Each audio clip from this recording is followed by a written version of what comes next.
What's up guys, this is Butcher, and this is part 2 of the previous video, Butcher analysis. If you haven't watched that part, you might want to watch that. Okay, the first video that I did, it was a very general analysis, and then I watched the replay of it, and I missed a couple of things, small things. So this, I'm going to watch the same replay, everything's going to be the same, except I'm going to talk about all the small, little things, like very in-depth, very calculated, like very small. Okay, I'm starting the laning phase.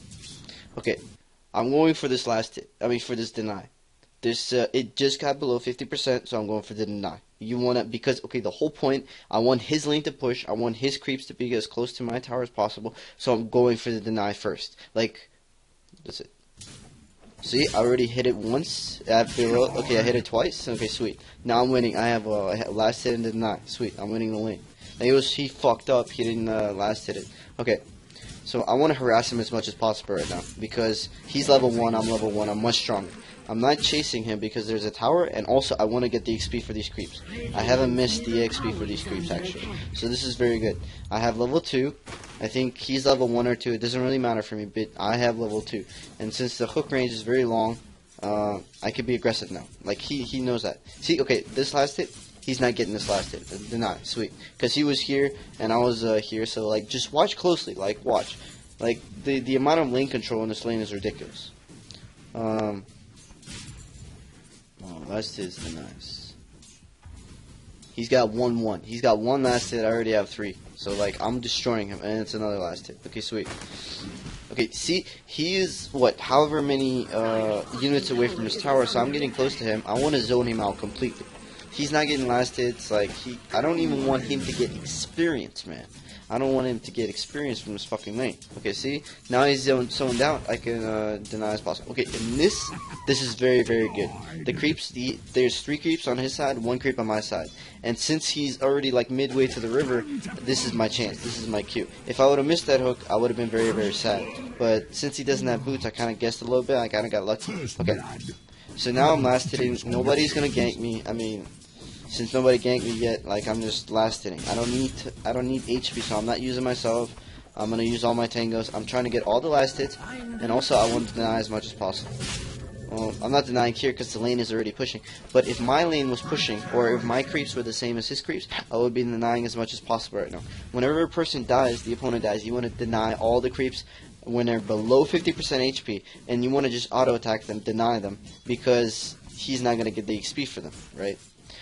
Here, I'm just letting him have it. 30 seconds of farm for Invoker is not a big deal. I just really need my bottle. When I have the mana for it, I can go on him again in the same strategy. Whenever he crosses that line, whenever he's in the river, I can just run at him. Okay, I also got my boots. I forgot to mention that in the first replay. The reason I got my bottle so late is because I waited. Whenever I got these 3 or 4 last hits after I killed him, I got the money that I needed for boots and the bottle.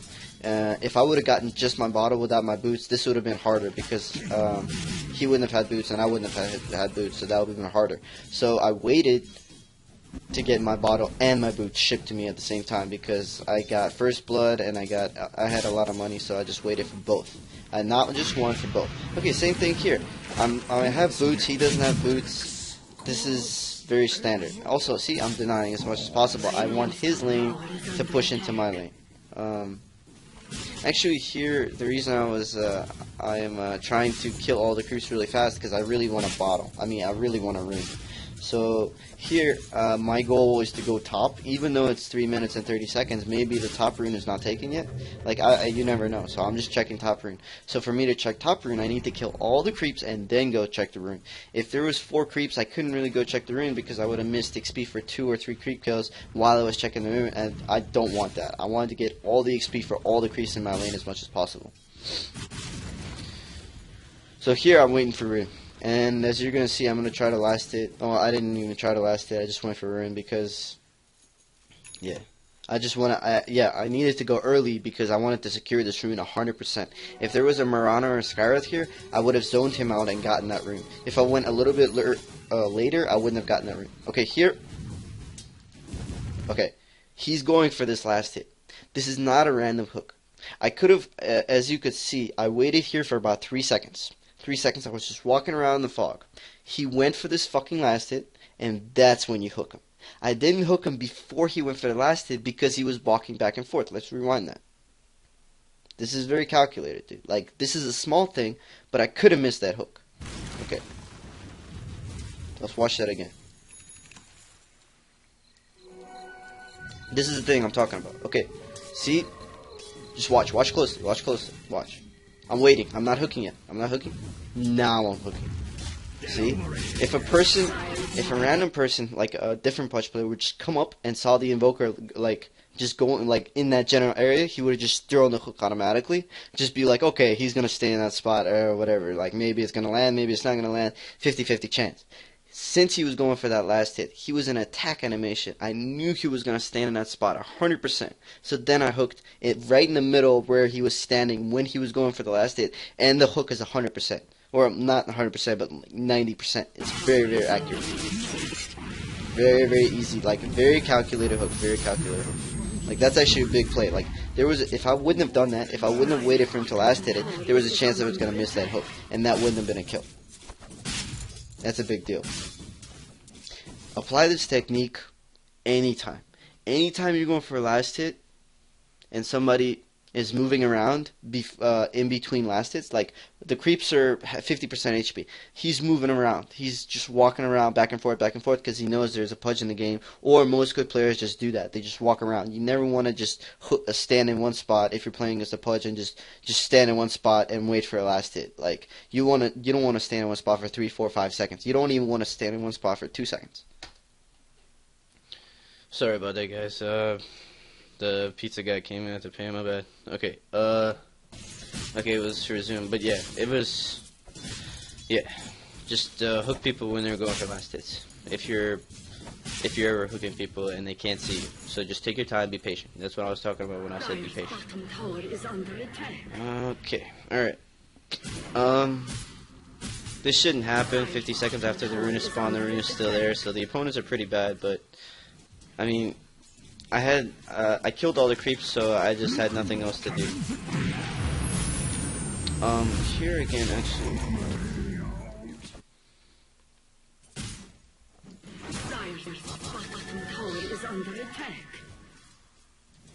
Okay.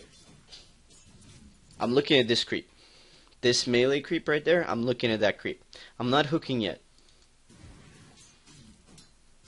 See, he's going for the attack animation on that hook, on that creep. I knew he was auto-attacking the creep, so I just waited for him to start auto-attacking the creep. That hook was a little less percentage hit than the previous hook because it was in between the creeps, and he wasn't really going for the last hit. He was going for like just an auto-attack, and there was a Force Spirit next to him. So that was a less percentage hook, but I still landed it. So yeah.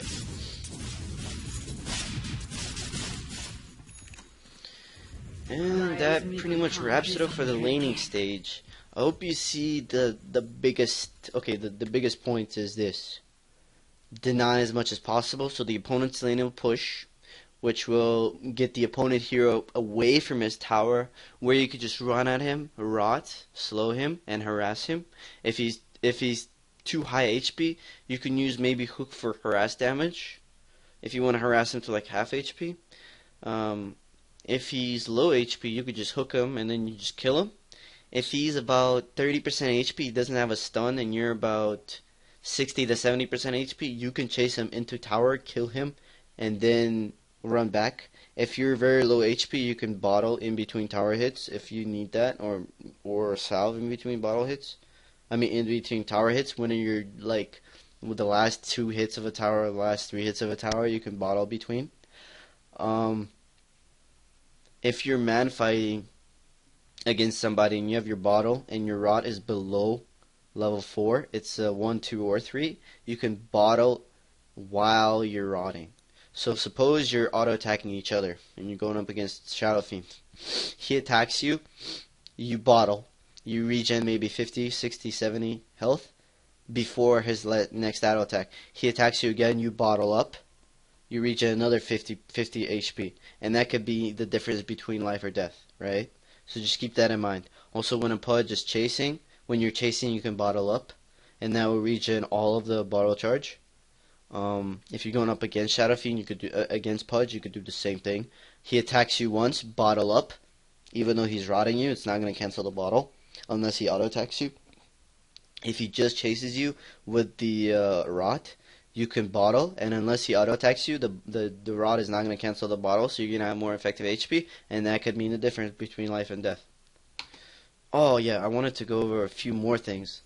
Okay, so that was the laning stage. That was the laning stage analysis. I hope you get what I'm saying. Like, I hope you understood everything. It's not just there's a lot of technicalities involved. Okay, so I see him here, and I don't need to use anything.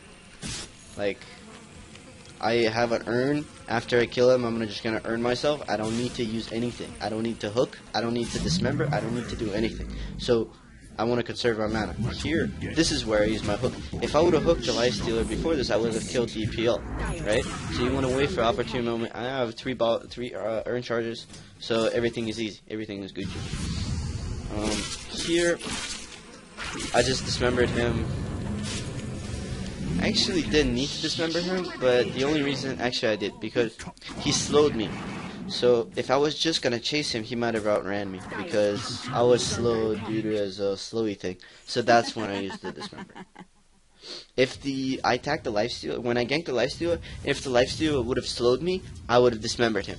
Because my movement speed is low, his movement speed is high, I want to dismember him. After 3 seconds, the slow goes away. Now we're the same movement speed, and I have rot, so I'm gonna chase him. You always have to calculate these little things. You always have to think about them. When to use your spells, when to not use your spells. Don't just use your spells every time you see an opponent on the map.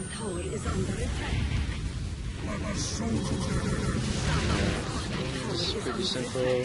Okay, I'm going to go over one last thing, just to emphasize this point. And this is easy, okay. Okay, this is important here. This is actually a very, very skillful approach. Okay. Okay, so I'm going into Mirana. I have options right now. I can hook him right now. Go for a hook right now, like right this second, because I know he leaped. Actually, no, even before this. When he was here, when Mirana, before she leaped, I could have just hooked her right away. Because, see, I waited about 1 second before hooking. Okay, now she leaped. And she's this far away from me. I'm not going to use hook. See what I do. Okay, look. I'm chasing her. Look, okay, I'm chasing her. Okay. See? Bam. Okay. Okay. At this point, see how much closer I've gotten to Mirana? I was however many, like 500 units away right after she leaped. I was 500 units away from Mirana. I animation canceled, and then I started walking straight at her. Now I'm right next to her without using a single spell. Just pointing that out. Just pointing it out. Okay. Now here, I can use my hook right now, or I can chase. If she wouldn't have arrowed me, if she would have missed the arrow, I would have just chased with the rot and not used anything. Well, I might have used the, if I would have, if I would have gotten into tower range, and the tower started attacking me, and I would have been pressed for HP, I would have lost half my HP and still had all my mana, then I would have used hook. Even if I was close to her, I could have killed her without using the hook. But if there was no tower there, I would have just chased her and killed her without using any mana at all, and then used an Earth Charge to replenish all of my HP. So then I have 2 bottle charges left, like all my bottle charges left, and I haven't used any mana, and I have full HP, right? Okay, see, she was running away. I think she would have outrun me here. Yeah, I think she would have outrun me here if I wouldn't have used the hook. But another thing, the reason why I hooked here instead of before is because whenever okay, so she arrowed me and she walked like this. Whatever. Oh, fuck, I can't. Well, whatever. She walked straight away, and she was right next to my rot range. And whenever you're next to the rot range of the Pudge, as the opponent, you just want to run straight away from the rot, right? Because once you're out of rot range, then you might start juking again to dodge the hook. But once you're if you're in rot range, you just want to run away from the Pudge if the Pudge is stunned. So the Marana was just running away straight away, and that's when I hooked. When she was running right away, she wasn't worried about the hook, she was worried about the rot, right? And that's when you hook, and that's when the hook has the most percentage of hitting. And this is easy kill. Plus, if you have the opportunity of using your dismember and using your hook, most of the time you want to use the hook. Because the hook does more damage, does pure damage. The hook is fast. Like, you do more damage in that pure damage in that split second that you land the hook than you do in the entire ultimate combined. Plus, the ultimate is slow. You want to kill people as soon as possible most of the time. Like, if somebody's TPing in, use your hook instead of your dismember. Because if you use the dismember, you're going to be, like, you're both going to be, like, not moving for 3 seconds. The opponent's going to TP in, stun you, and kill you, and maybe you're going to die. If you use your hook, you're going to do just as much damage. You're going to do it faster. You're going to kill the opponent, and then you're going to get out before the opponent TPs into the tower. Like, you always have to think of it that way. Alright, I think this is it. Yeah, this is all I wanted to go over that I didn't go over in the previous video.